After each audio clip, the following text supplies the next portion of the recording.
C'est donc l'heure de la revue de presse internationale avec Hélène Frade et on commence avec l'affaire Murdoch en Grande-Bretagne, l'affaire des écoutes téléphoniques.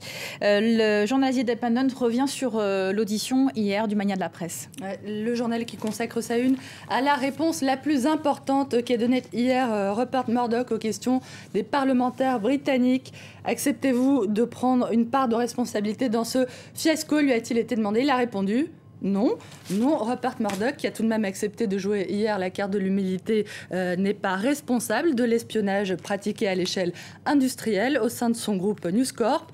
Ces dénégations n'empêchent pas le scandale de continuer à se propager, puisque désormais, c'est David Cameron, qu'on voit à la une des Independent, qui se retrouve au cœur de la tourmente et qui va devoir répondre à son tour aux questions des parlementaires. C'est prévu pour aujourd'hui. À lire également, Hélène, cette fois dans l'édito, ses doutes exprimés devant ce faux acte de contrition de Rupert Murdoch qui a pratiqué hier l'esquive davantage que l'humilité, evasion not humility. Le journal qui regrette également que l'agression dont le mania australo-américain a été victime hier ait détourné l'attention sur l'essentiel de ses propos.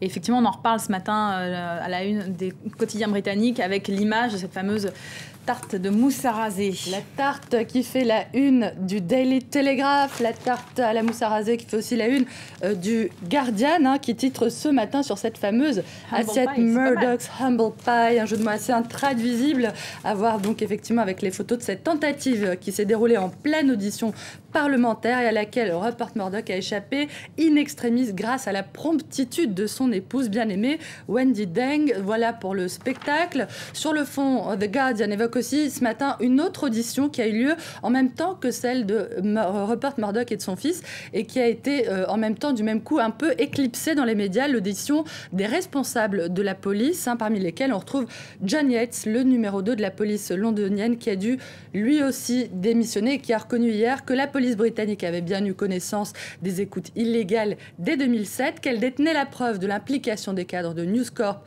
dans la pratique de ces écoutes. John Yates qui a demandé hier, la police a pris acte de ce qui s'est passé, des officiers ont démissionné. Il est temps que les cadres de News International, la filiale britannique de News Corp, fassent de même.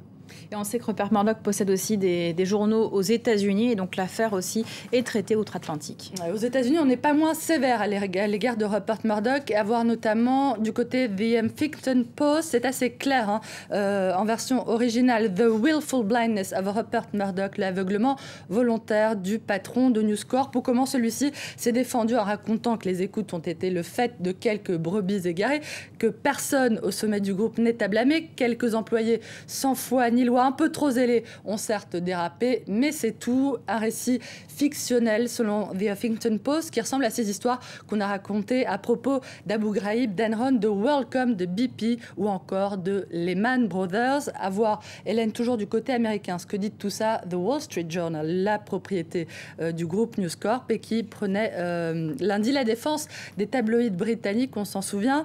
Ce matin, le journal prend ses distances et la mesure également de ce qui est en train de se passer. À voir avec ce titre, Rupert Murdoch détourne la faute de sa personne. On termine avec un autre scandale, ça se passe en Italie et c'est une révélation du Corriere della Sera.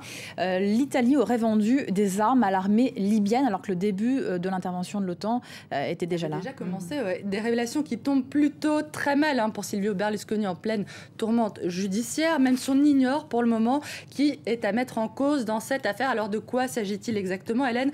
De 400 missiles qui auraient disparu de la Maddalena, le navire sur lequel ils étaient stockés et qui aurait été vendu à Muammar Kadhafi grâce à des intermédiaires russes.